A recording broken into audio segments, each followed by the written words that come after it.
In the offseason, both teams in New York had quarterback problems. Now, it seems only one of them still has a quarterback problem, and it's the Jets. We'll talk about them and the Giants here in just a second. The barbershop is open and Tony Wiggins has a chair for you. He's ready with some real NFL talk. The local experts of Locked On bring their expertise, and Wiggy is ready with his clippers and shears. Sit down and enjoy. The new Locked On NFL starts now. Locked On Podcast Network. Your team every day.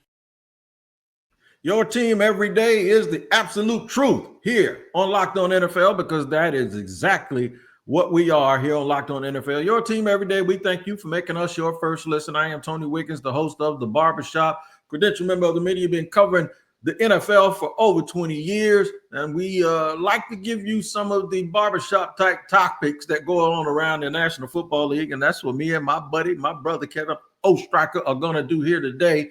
Of course, he's from Locked On Ravens. You can always find him over there, but not today. You're going to find him over here with me today here on Locked On NFL. And reminding you, you can get this podcast wherever you get your podcast, whether you watch or listen. Make sure you tap into that location or those locations each and every day.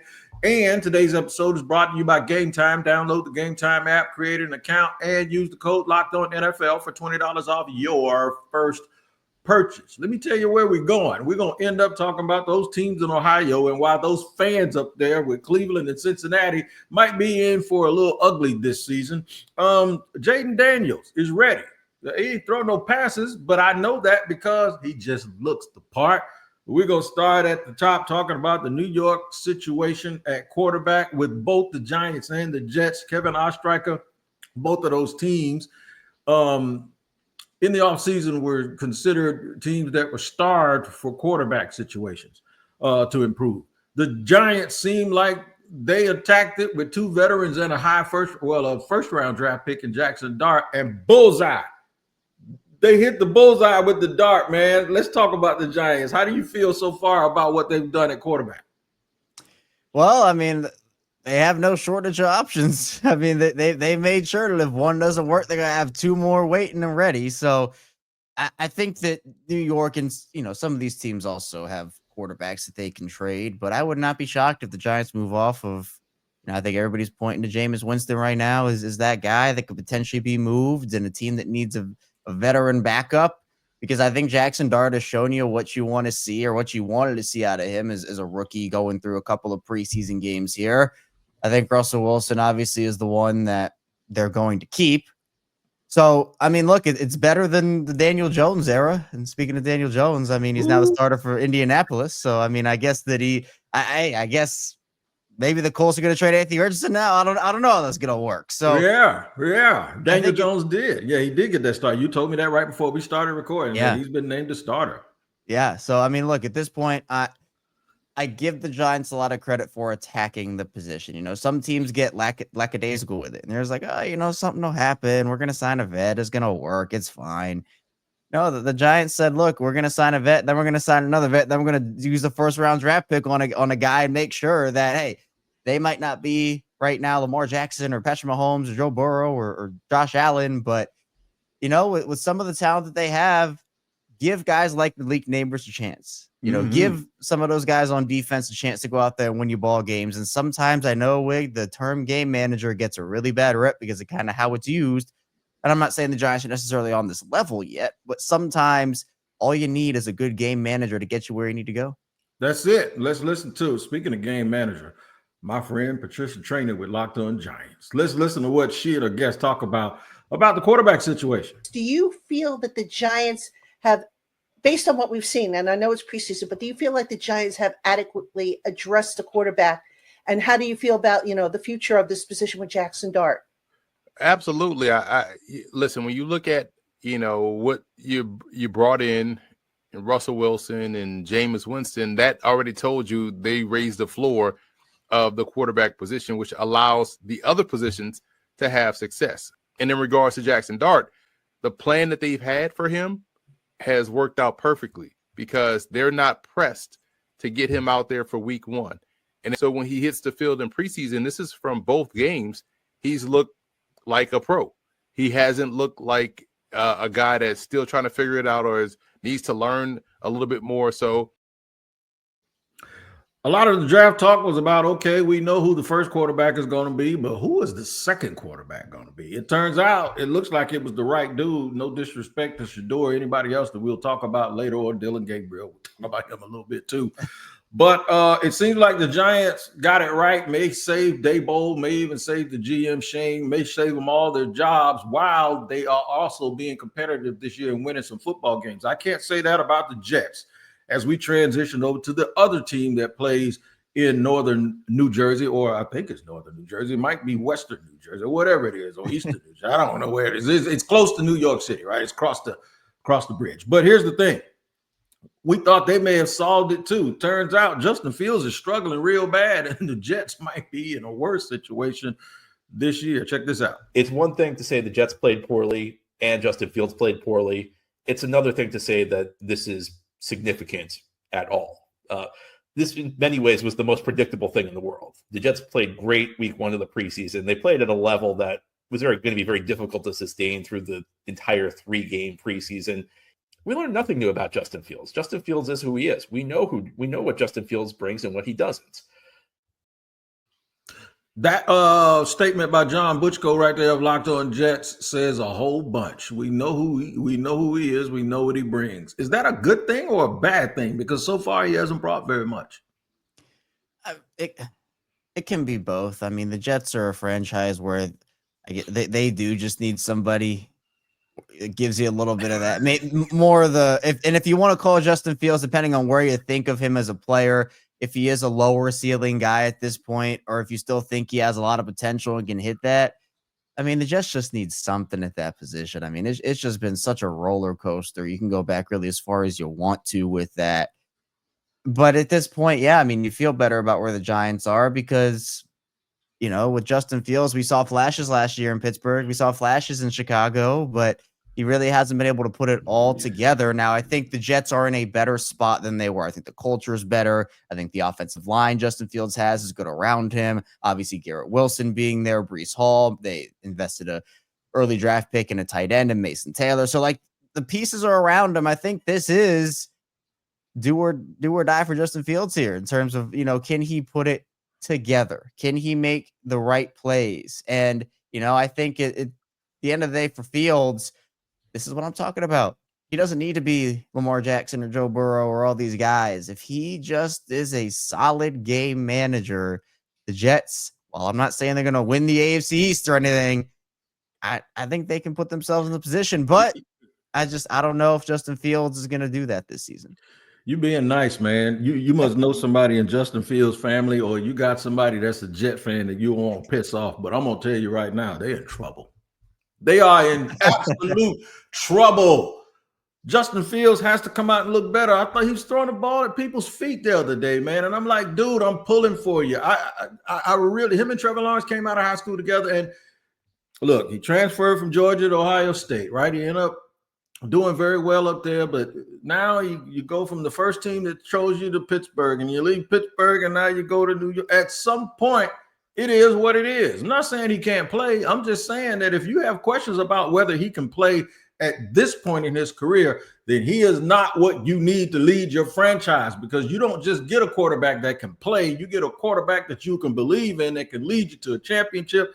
And at some point, people are going to realize it is what it is. What you see is exactly what you get. And that's real, real unfortunate. What you see is what you get also with Jaden Daniels. As we transfer this to someone who does look the part, I never thought I'd be impressed with somebody who didn't even throw a pass, but I was with Jaden Daniels last night. I'll tell you all about that and why in just a second here on Locked On NFL.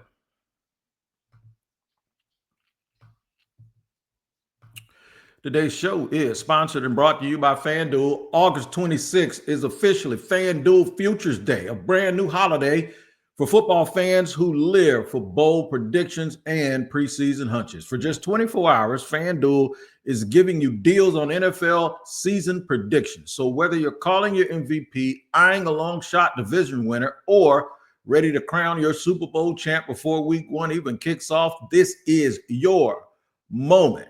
All right, I'm going to take a little bit of a flyer on an MVP race. I've been naming different people every week, right? I'm going to name another one right now. Trevor Lawrence. How about that for you? Trevor Lawrence, MVP. The Jaguars can win 10 or 11 games, and I'm telling you, if Trevor Lawrence can keep his turnovers down, he can be the MVP. I don't want to hear your mouth either. Be quiet. Visit the FanDuel app today and start planning your futures bets now, because Futures Day is one day and one day only. That is August 26th. FanDuel, play your game. Kevin Ostreicher, I know you like that MV pick, man. I just threw out there. You wasn't even on the live reading. You were the one I was telling you, oh, be quiet. I know you sit there smiling and shaking your head. Now, if I said that about Jaden Daniels, it would not seem like it was so far-fetched. Jaden Daniels, of course, right down BW Parkway from you, about 30 minutes from you, looked the part last night in his first preseason action. And he looked the part without actually throwing a pass. That's actually possible. The confidence, the aura, and then the way the team just responds when he plays. He just seems like he gets it, and David Harrison is going to explain to you. When you're a quarterback like Washington Commanders quarterback Jaden Daniels, you can throw no passes and still come away with an impressive night. That's exactly what happened Monday night when the Washington Commanders faced the Cincinnati Bengals in their preseason home opener. This is David Harrison of the Locked On Commanders podcast. No pass attempts, but a rushing touchdown for Jaden Daniels. Debo Samuel, Chris Rodriguez Jr. getting the party started, and then Jaden finished it off. Some key blocks by tight ends and pulling linemen. We're going to break it all down on Locked On Commanders, so make sure you're subscribed. Check it out. Part of the Locked On Podcast Network, your team every day. I did not have on my bingo card that the Washington Commanders were going to run the ball down people's throats this year. In fact, it's still not on my bingo card because I'm taking into account they played the Cincinnati Bengals, whose defense is a little bit questionable at this point. It's still impressive game by Jaden Daniels. Yeah, I'm not gonna get on the Bengals conversation quite yet because I know it's coming. I know it's coming.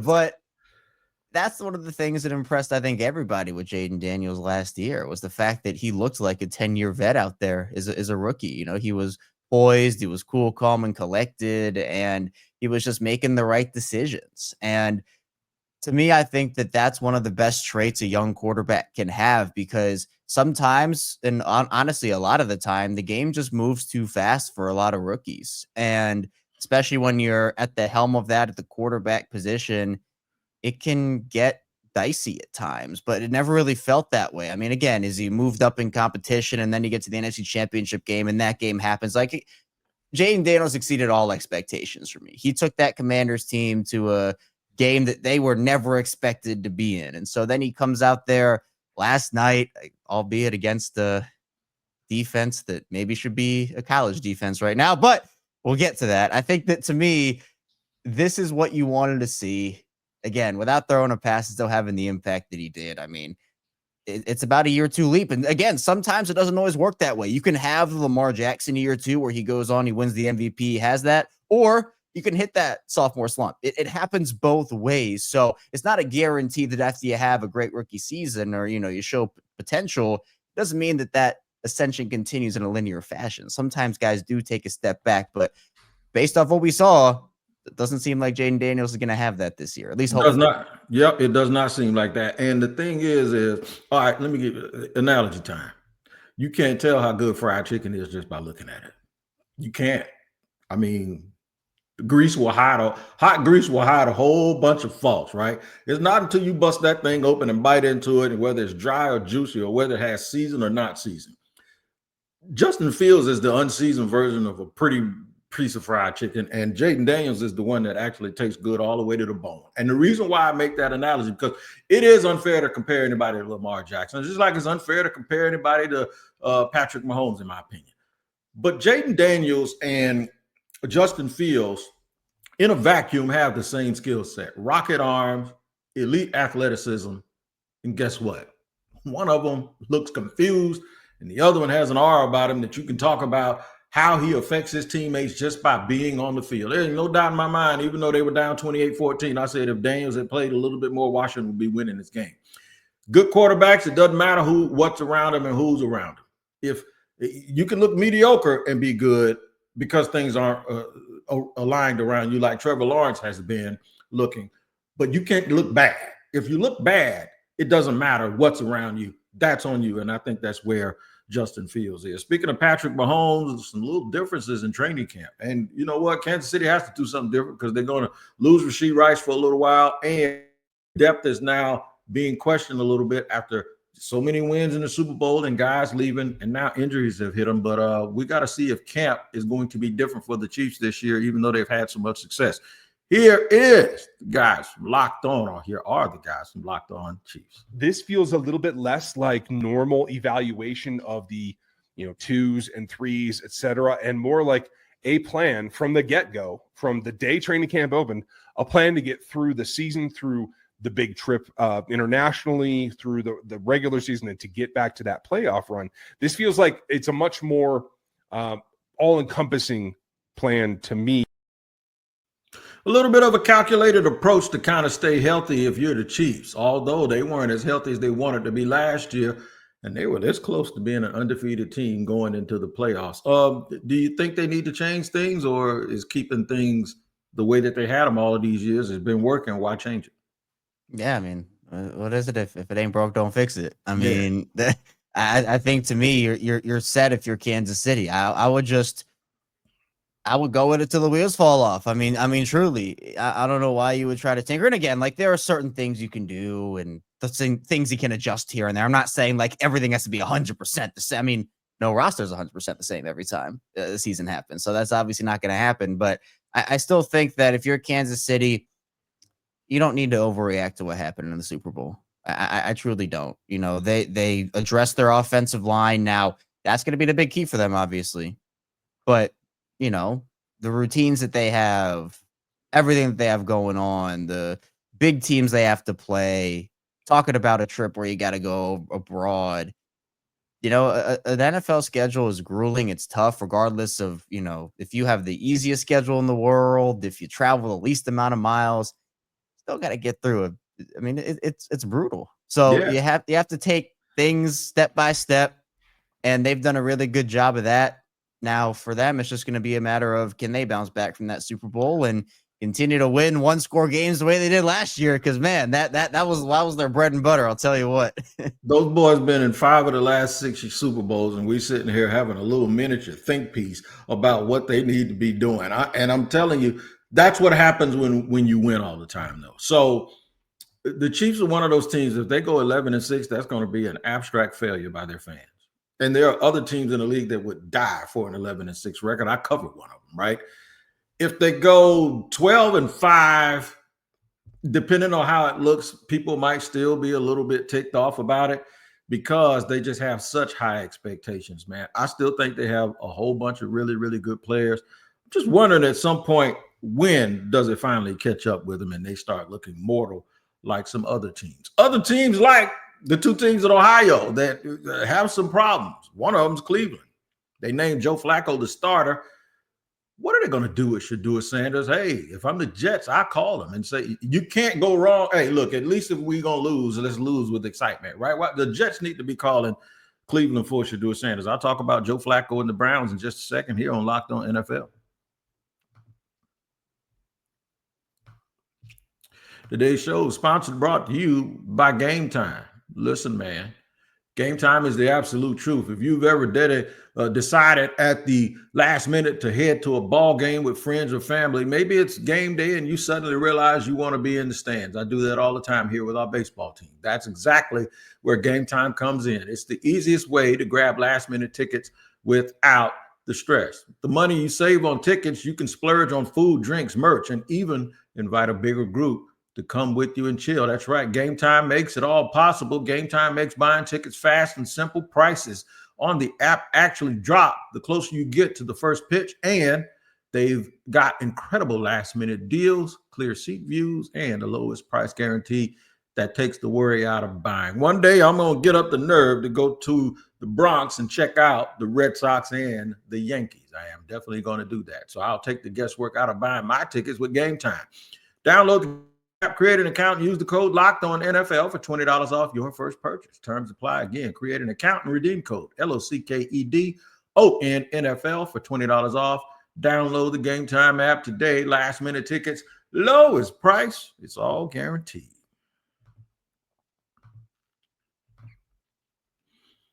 All right, running it down here with my man Kevin Ostreicher as we round third base here and head to the home stretch. Got to talk about Cleveland, man. Cleveland named their quarterback Joe Flacco. Check out my man Spencer German up with Locked On Browns. The worst kept secret in Cleveland is now public.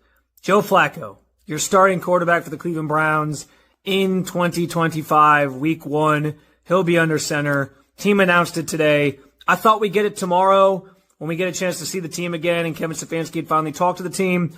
But they didn't wait. They told the team, he told the team, and he made it public as soon as he could via the team's website and all that good stuff. So, listen, this isn't a surprise. I've been talking like this really over the last week or so. I thought he really cemented the job down in Philly, especially that second day of joint practices. And so we're off and running with Joe Flacco as the week 1 starter for the Cleveland Browns. What gets interesting from here in the final week of preseason and training camp is how the rest of the guys fall in order in that depth chart behind Joe Flacco and whether or not they'll keep 4 quarterbacks. We'll talk about the quarterback situation once again tomorrow on the Locked On Browns podcast. We really forget they're paying Deshaun Watson $1 gazillion to not even do anything. I don't know if he's able to do anything or not. But I think that combined with them drafting 2 rookies, with how they don't have to be transparent with the media about how they're moving along, and then Kenny Pickett and Joe Flacco, this all makes you think that Cleveland's team is totally screwed. Cleveland does not have a bad football team. I think if they had the right quarterback, they'd at least be a team that's considered a middle-of-the-road franchise right now in the National Football League. Yeah, and Flacco said that you don't take opportunities for granted in this league, even though, yeah, Spencer was right. It really was the worst kept secret. I think everybody understood what was going to happen here. But, I mean, at this point for Cleveland, the big question is, yeah, Spencer said it, like, how do those guys fall behind Joe Flacco? I mean, obviously, Shadur Sanders had his moments. Dylan Gabriel's had his. I mean, don't take Shadur from Joe, all right?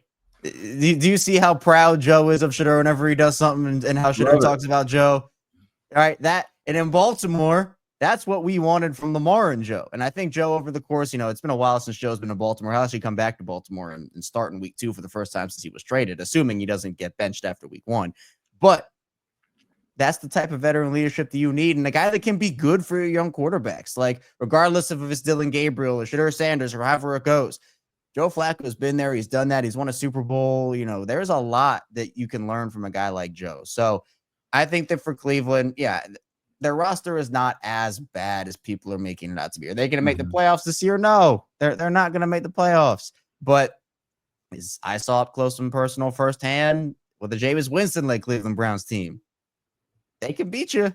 Yeah, they can beat you if you don't step up. So that to me is where I am with that. Do I expect Joe to be the starter of the whole season? No, I don't. I mean, at some point they're going to make a move and a young quarterback's going to start because that's what the fans want. People understand in Cleveland. Joe Flacco is not going to be the guy that saves your franchise for the next 15 years. This man probably only has this year left, maybe another one after that at the very maximum. So Joe kind of said he asked if he was expected to be the starter. He was asked that question for the whole season, and he said, well, we don't know how that goes. So I think he also understands it too. Before we move to the Bengals, when he does come back home to Baltimore, where he won a Super Bowl and a Super Bowl MVP, and he jogs onto that field, what do you anticipate the response is going to be? I think it's going to be applause. Okay. Joe's still very loved in Baltimore. I think it was hard for fans the first time he went to Cleveland, because it's like Joe signing with an AFC North rival, and there was actually pretty big debates within the fan base about rooting for Joe versus not rooting for Joe, because he is that beloved within Baltimore. So it's going to be a bunch of applause for Joe, and I can't wait. He deserves the reception. He's talked about how it'll be different and exciting for him to come back and start in Baltimore, and he's talked about how much he still loves the city. So I'm excited for Joe. I mean, he earned the opportunity, and I hope he does a lot with it, except against the Ravens, obviously. Yeah, no doubt, no doubt. And somebody else you don't want to do good against the Ravens are the Bengals. Look, sometimes in life things are obvious, right? You're gonna pay taxes every April. We all have a checkout date where somebody's gonna be laying us to rest. Water is wet, and the Bengals need offensive line help. Listen to the guys from Locked On Bengals talk about this at this stage of the offseason. It's better late than never. At least it would be if the Bengals were able to get Dalton Risner signed. He's set to visit on Tuesday. The veteran guard would be a huge addition. In the Bengals' quest to protect Joe Burrow, he's someone that we've talked about a ton on the Locked On Bengals podcast. I'm James Erpine, and this is huge, huge news. Jordan Schultz was the first to report that Risner will be in town. He's someone that earlier this offseason said how much he would love to play for the Bengals, and who wouldn't? He's one of the better pass blocking guards in the NFL, and he's someone that should come in right away and not just compete, but start at right guard. And it would help fortify an offensive line that, let's be honest, it was already looking leaky. They've already dealt with some injuries throughout training camp. This would be a huge addition for the Cincinnati Bengals. We're going to have you covered when any news happens, and of course, after Monday Night Football on the Locked On Bengals podcast. So check us out wherever you get your podcasts or on YouTube. Well, let me tell you what happened in Monday Night Football. Joe Burrow was running for his life. He ran for his life and almost got a safety. He was pirouetting, running around. And if you have ever watched Animal Planet or National Geographic, you have seen something very, very similar when one of those little warthogs gets caught with a whole bunch of lions. And that's what it looked like last night. I think they got some serious problems keeping him upright if they don't fix this real soon. Oh, Wig, you know how I feel. You know how I. It's why you brought him up today. I know. So I just watching that game last night. We talked about it with Jaden Daniels and how he looked. There are two sides to that coin. The first side of that is, oh, hey, this Commander's offense is looking pretty good, and wow, that defense is getting a job. The second part of that is, man, this defense for Cincinnati, what is going on here? And the offensive line. And I know this, and I'm sorry to keep bringing the Ravens into it, but for these, and I think that Joe's mobility is underrated. People look at Joe, they don't see him as a mobile quarterback. I don't believe that's true. I think Joe is very mobile. He has underrated athleticism. Blocking for a mobile quarterback, someone that can move out of the pocket, make something out of nothing, extend plays. It is very different than just protecting for somebody that more so is a pocket statue, for lack of a better term. And last night, when Joe was making those moves and running around, that offensive line had no idea what to do. They had zero idea. Ted Karras was running behind three defenders. Their guard was putting his hands up like, what am I supposed to do here? That's not what you do when you have a quarterback that can move like Joe Burrow can move. And, people have talked about it on the Ravens, Ronnie Stanley blocking for Lamar, other people. Like, it's very different. You have to learn how to do it. And right now, it doesn't seem like the Bengals know how to do that. The Bengals have three unquestionable superstars who at least I know are going to be on the team. Hendrickson is 4, but I don't know what the heck's going to happen with him by the time week 1 rolls around. You have Joe Burrow, Jamar Chase, and T. Higgins. If you are the Bengals, and look, I think Dalton Risner, it's a good step. Like, it would be a solid move for them. But the defense, like, they're going to give up 35 points a game, and I don't even think that's an exaggeration. Like, you say that jokingly for a lot of teams. I legitimately think they're going to give up 35 points per game. And when Lamar Jackson comes to town, when they have to play other star quarterbacks, that number might go up. So Ostreicher sitting there like the dude that says they're going to give up 35 points a game, and the whole room erupts in laughter. And then they turn back to Kevin, and he's like, I wasn't joking. I've been saying. I mean, that's what we saw last year. The Ravens had no business winning the 2 games they played against Cincinnati last year. Why did they win them? Because Joe Burrow and the Bengals put up 30-plus points in each of those games. They were dominating the Ravens defense that had to make some changes. The Ravens defense had a closed-door meeting after what the Cincinnati offense did to them in those 2 games. Why did they lose? Because the defense gave up 31, 36. Yeah. It's that type of thing that I think Joe's going to have an incredible season. The receivers are going to have an incredible season, but it's the story like last year. They always start slow. Hopefully they can stop that for themselves. They always it's a mess. It's a mess. Well, man, whoever's doing the wide receiver scouting for the Bengals does a good job. Maybe they need to move him to the offensive line room. I know fantasy drafts. Yeah, I know fantasy drafts are coming, and a lot of those offensive players are going to be chosen high because, one, they're very good, too, because they're always going to be behind. So the people throwing and catching are going to be having a lot of opportunities. For more on that, make sure you make Locked On Fantasy Draft, NFL Fantasy Drafts, on the Locked On Fantasy Football podcast with Vinny Iyer and Michelle Majuk. Make sure you go and check them out because Locked On Fantasy Football is the quintessential place for you to get all of your information before you become the king of your draft. You got to listen every day to to your fantasy draft and become the most informed that you can. Find Locked On Fantasy Football on YouTube or wherever you listen to your podcasts, and you can find Kevin Ostreicher at Locked On Ravens. Me here, Tyler Rowland tomorrow. The madman will give it to you like you can't get it early in the morning. He'll wake you right up. I'm telling you, your eyes going to pop out your head as soon as you hear his voice, man. He's going to wake you right on up. But we thank you for joining us for these 30 minutes here on Locked On NFL. We don't take you for granted. We'll see you tomorrow.